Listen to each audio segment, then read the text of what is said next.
اگر ایک ہاتھ کے تالاب میں پانی کھڑا کر دو، جب 10 دن گزریں گے تو پانی کا رنگ بدل جائے گا، ذائقہ بدل جائے گا، مزہ بدل جائے گا۔ لیکن آج ہزاروں سال ہو گئے ہیں، آب زمزم کا نہ رنگ بدلتا ہے، نہ ذائقہ بدلتا ہے، نہ مزہ بدلتا ہے، نہ بو بدلتی ہے۔ آب زمزم کیوں نہیں بدلتا؟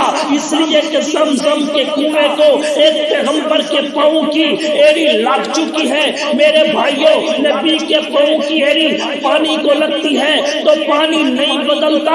جو صدیق اکبر نبی کے جسم کو لگا وہ کیسے بدل گیا؟